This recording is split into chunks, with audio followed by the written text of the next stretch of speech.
Hey, everybody. Thank you for joining episode 24 of the Anchor Group podcast. We've got an exciting one today. Caleb and I are going to be recapping SuiteWorld 2025. That happened last week in Vegas. We're now back in the upper Midwest where Anchor Group's based out of. So we're going to just share with you a little bit about what happened at SuiteWorld 2025 and some of our key takeaways in case you weren't there. So with that, let's dive right into it. Hey, Caleb here with a quick interruption. Rather than getting sponsored by a mattress company or some VPN, we decided to sponsor ourselves. And that's why I want to talk to you about our 30-minute NetSuite fix, is where one of our team members will be able to sit down with you for 30 minutes to solve that one thing that's been driving you crazy. At least we'll figure out a path on how to solve it. But there are a number of things that we can solve there right there on a call with you. It is free, no strings attached. So go to anchorgroup.tech/30-minute fix, get it fixed, and get back to your day. All right, now back to the episode. Caleb, as we get rolling about this, just to set the stage for everybody listening a little bit, this was my first time attending SuiteWorld, but how many times have you been there? 4 or 5 times. I will say it because it's switched to being the fall. I sometimes have to skip it because my son's birthday falls over SuiteWorld a lot of times. So occasionally I have to skip some years because I don't like to miss his birthday. But whenever possible, I try and go every year. So Dude, probably Caleb, 5 times or so. just bring him to Vegas, right? That's going to be a good birthday. Yeah. No, Yeah. I'm just kidding. I know he's on the younger side, right? Yeah, don't do that, right? But sweet. So yeah, my first time being there. And so here's the deal. For those of you listening who have not been there before, we're just going to set the stage for what SuiteWorld is. Okay. So Caleb, I'll go ahead and do this, but feel free to jump in. You know, you've been there many more times than I have. So SuiteWorld is really the 1 week a year where the entire NetSuite ecosystem gets together, you know, at essentially for a big convention, talking about updates to the platform, talking about use cases. There's training sessions that go on, and it's really like one big gathering of everybody who's in the ecosystem. So you have people who are vetting out the software platform. You've got people who are currently using it for their business. You have agencies like Anchor Group who are in the NetSuite ecosystem providing services for companies that need it. And you have a bunch of other companies that have suite apps or different features that essentially can bolt on to NetSuite environments. So it's a real combination of all of that. And then you mix in some fun in Vegas, and it makes for a pretty entertaining week. A lot of good conversation, and just a lot of knowledge to be shared between people, and honestly, a great blend of people from all around the country, and honestly, from international places as well, right? Many people from Europe, for example, that I was able to meet there. So it's a good blend of Yeah, it's a everybody good all in size one event. spot. I don't know how many people this year, but generally speaking, there's roughly 10 to 15,000 people that attend every year. So it's a good size event, big enough where they have headliners that are, this past year's Pitbull, Journey's been in the past.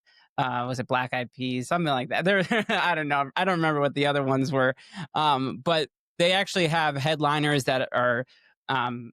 For the events, for some of their like evening events. So it's not a small conference by any means, which means it's a great place to go just get all your relationships built and meet a bunch of people all in 1 week, and connect with more people than you could probably have time to connect with in person on a regular basis. Yeah. It's a great chance to just meet people in person within a single week across the whole ecosystem. Yeah. Yeah. And one thing that I was unsure of going into this year was like, how is the week set up? Right. Because I've been to, plenty of conferences in the past, and they all kind of, right, they have similar things, but they also kind of have their own vibe. For example, sometimes at conferences, you need to be there on the first day, no matter what. Right. And that's, I think, pretty typical. Whereas sometimes, right, at conferences toward the tail end of a conference, it's focused more on like a specific part of the industry. So at SuiteWorld, it ran really, Monday through Thursday were kind of the days that, it's important to be there, right? But Yeah. on that Monday morning, they had training for people who are currently using NetSuite to operate their business. But if they needed a NetSuite admin to learn more about a specific function or feature or something like that, like Oracle set up specific training sessions for that. And throughout the week, right, when I met with um, people who had gone to those, they found those to be very impactful, very helpful, like actual hard hitting knowledge that they can bring back to their office this week, right? The week after and moving forward, that's actually going to help them manage NetSuite better. And so if you've never been there, but you've got a NetSuite admin, or heck, maybe you're a NetSuite admin and you're like trying to figure out if it's worth it. Next year, check out those sessions, those training sessions at the beginning of the week, because you might find them helpful. I agree. And in general, there's a few different types of things. There's going to be the keynotes, which are just more bigger announcements. There's going to be and you could get those after the fact, but it's nice just to hear it live and it can be fun. There's those training sessions, which can be valuable for end users and admins. There's the expo floor, which is great for just understanding the whole ecosystem and seeing where people can plug into NetSuite, what exists out there. So when something arises, you can recall that, hey, I recall us having a conversation, just drawing awareness to what the ecosystem has to offer. And it can help see the art of the possible. And then the rest of the sessions, even though they're not all training sessions, they do help a lot with understanding the art of the possible, and it helps with creative thinking. If you're trying to think outside of the box as a business leader, and although you may not be getting in some of these sessions outside of the training sessions, like hands to keyboard, how do you do very niche things? It'll help you think bigger. And those are kind of how I categorize the different components of the SuiteWorld event itself, outside of the social aspect. Yeah. And on that point, these sessions just put you in proximity to people that on a daily basis, we're all essentially via Zoom or via Teams calls or whatever, Slack, like we're all in proximity with these types of people. Well, this just physically puts you in proximity to them. For example, Ant Group, we're big in the SuiteCommerce space. Like we work with clients a lot on SuiteCommerce websites and other e-commerce platforms like BigCommerce and Shopify.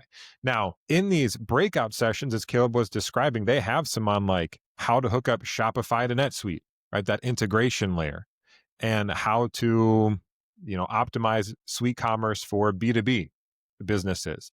And essentially it puts you in a room with people who are all going through the same challenges as you, or people who can be resources to help you figure this stuff out. And I'm not talking right now, I'm not referring to like those Monday training sessions, like those NetSuite admin courses.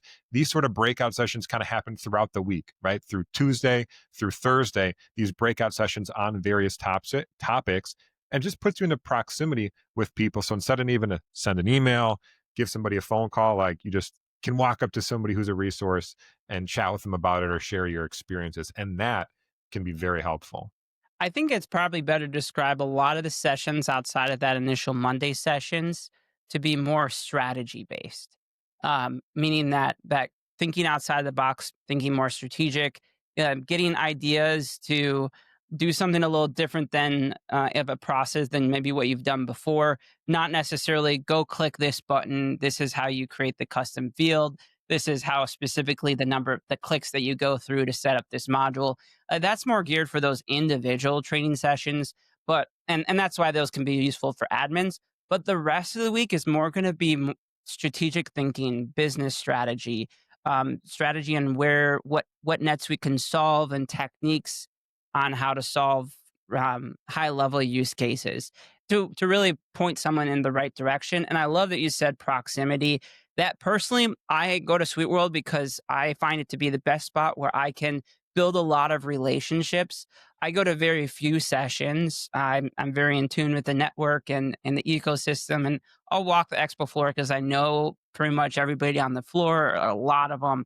And over the years, I've just developed those relationships. And because then when a clients need them, I know who to go to. It's just really good to have a strong understanding of the ecosystem and what everybody does. But I personally love that relationship, that being in proximity and building relationship. A lot of our work is doing remote for clients. Even though we're an in-office culture, we are oftentimes doing remote support for clients. And it's really good to be able to shake our clients' hands in person, be able to other people who either refer us work because of our niche in the ecosystem, or vice versa, because I have to refer to them when they have a niche in the ecosystem. It's a really good point to shake people's hands, build a relationship. I think it's always good for business leaders to never underestimate the value of building relationships, in addition to the transactional relationship that can occur between businesses working together. And that it is probably my favorite part. I think that the building of the relationship sometimes people underestimate. And there's other business leaders who that's like the first thing they start with. And I love it. Over the years, I've found that relationship I'm starting to weigh relationship even heavier because that impacts the success because we are humans that the humanity side of building products and delivering them is an aspect to overall success. And what I Yeah. mean by that is like if we are trying to deliver a product and we don't know how to communicate well with someone, then the delivery will fall flat and then it's not as useful. So, relationships and that communication via relationships is important in every industry. And that's just how I tie it to ours. Yeah. And I'd say in the space we work in, right, where software, right, whether it's Mhm. NetSuite, e-commerce stuff, a lot of times I've found people can kind of get comfortable behind their computer, but like I totally want to echo what you're saying, Caleb. Like meeting people in person is huge. No longer are they just a LinkedIn headshot, right? When you see a LinkedIn headshot walking around in real life and you get to go have a meal with them, you get a really good pulse on who a person is, how they tick, how they operate. And that's I mean, especially in the agency world, man, that's invaluable to understand like who we're bringing in into projects and who we're working with on projects from like a human perspective is incredibly important. So Yeah, and totally even agree with like you. if I'm talking with a prospective customer on our NetSuite services and our optimization services and new implementation or B2B e-commerce, it gives them a chance to shake my hand and kind of feel me out and understand like, hey, is this someone I can trust?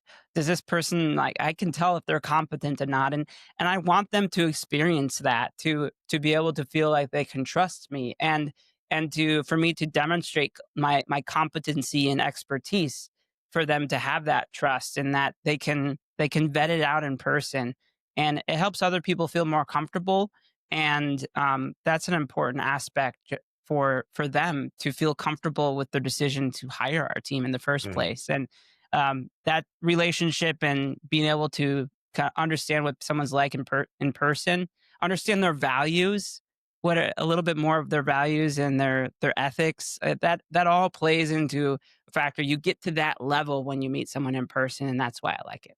Yeah, that's right. So, with all that being said, right, whether you are um, somebody who uses NetSuite and you've thought about going to SuiteWorld and you just haven't done it yet, just know it puts you in proximity and could be useful even for finding, hey, who should I be working with in the next year on X, Y, and Z that we have going on with our company, or if you're a company that offers services in the NetSuite ecosystem, um, you know, hopefully at this point, you know, it is valuable to get in proximity to prospects, customers, clients, that sort of thing. So, all right. So moving that's kind of, I think, part one of our conversation today. Part two, Caleb, I want to chat about some of the kind of biggest takeaways that we have coming out of Suite World. Because, like any conference, of course, the Oracle NetSuite folks get up on stage in front of everybody, in front of the 8 to 10,000 people and highlight parts of their business that are going to be changing or parts of their product that are going to be changing. And one thing that I'm sure you all could guess was going to be highlighted at Suite World this year was the dawn of AI, right? Like literally it was basically in every conversation from the keynote Yeah, it all the kind of got way annoying to at a certain point. yeah, all the way to the breakout sessions. Excuse me, AI was a topic of conversation. Now, during the keynotes, of course, they promoted it a ton. And honestly, the demos that they were showing were impressive.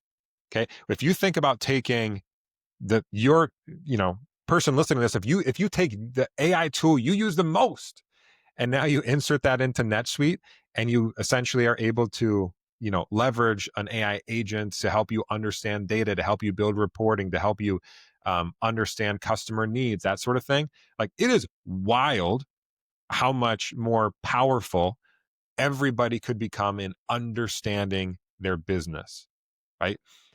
Now, so that was, I guess, my first big takeaway is like, okay, this could be amazing.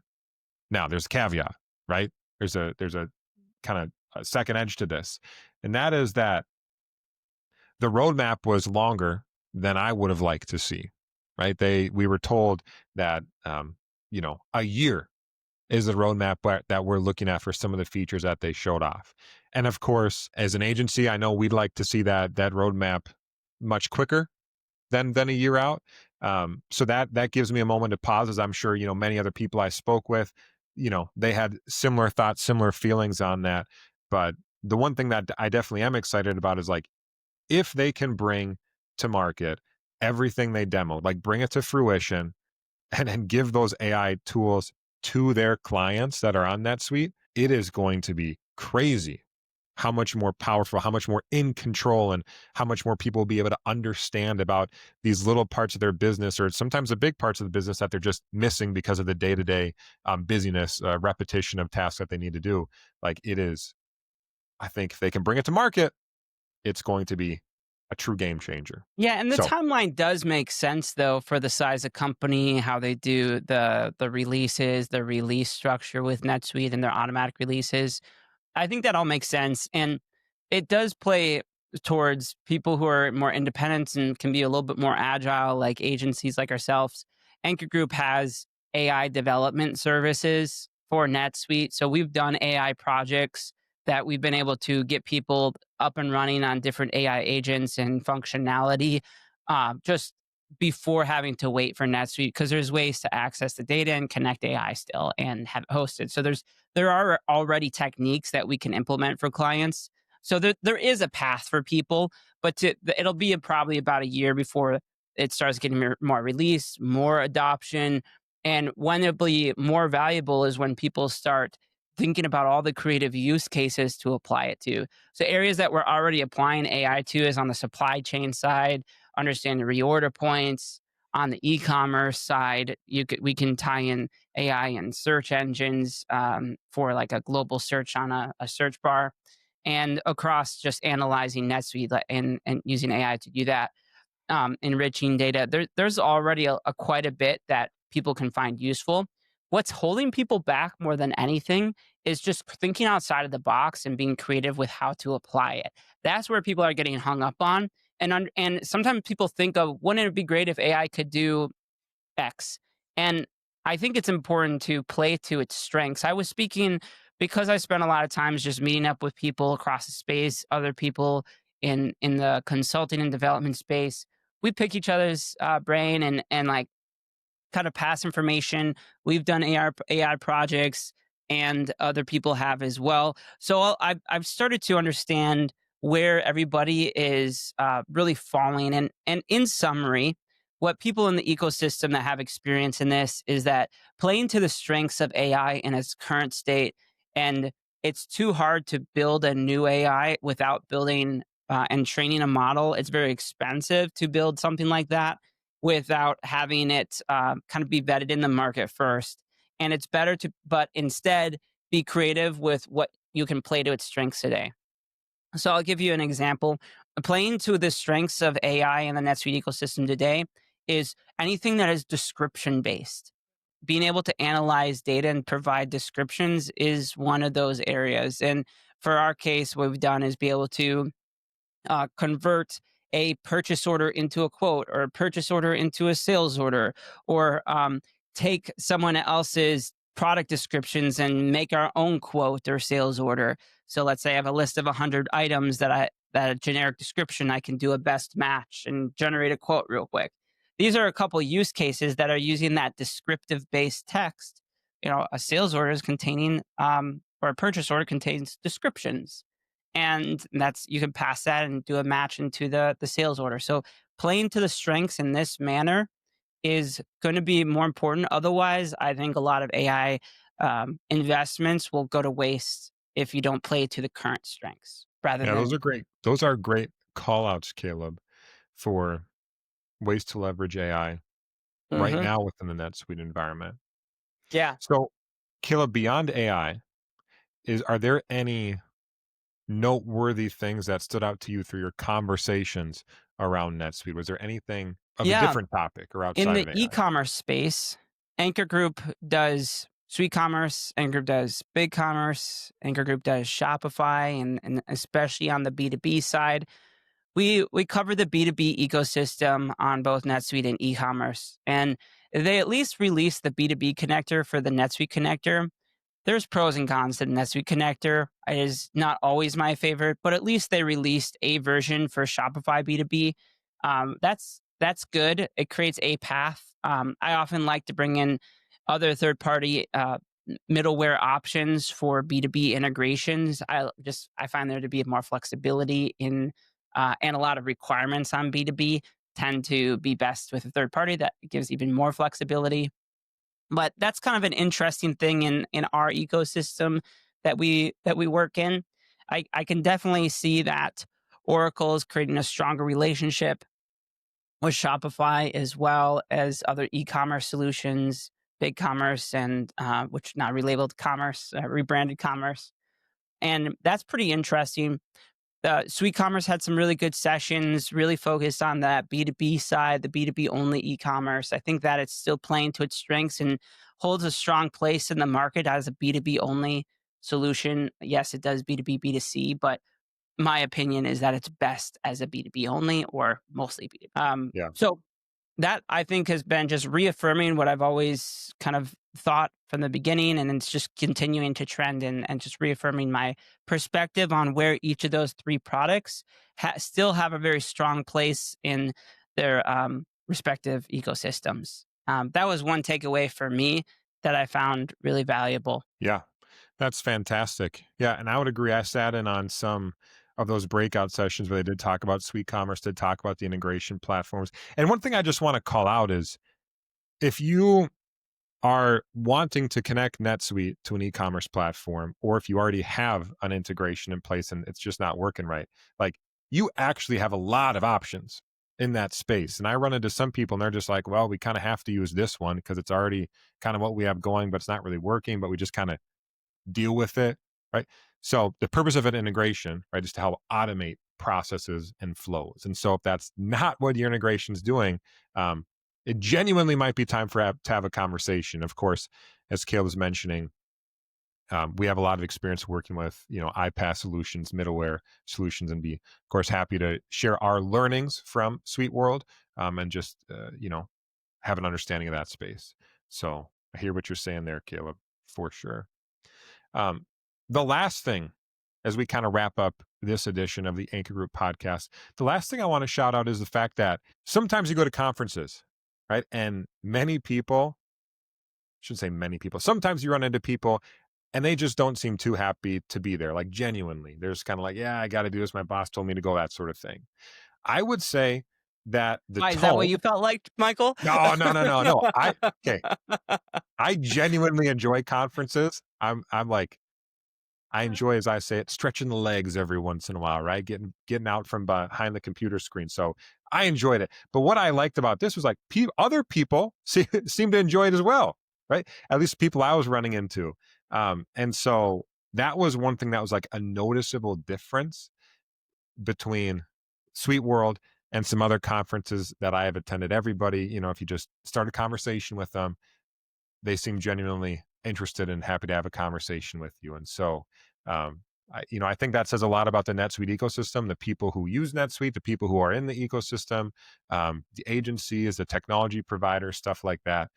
So if you've ever been hesitant about going to a conference with 8 to 15,000 people, just know that you're going to be in good company if you do make the trip out there to Vegas. So that's the last takeaway I'm going to share. I know it's more of on the soft skill side, the people Yeah, side of the business, but thought it was worth there's a shouting out for reason sure. there's a reason that NetSuite's a top ERP solution. And not only is it a good product, but the thing that it has in really good in its favor is such a strong ecosystem around it.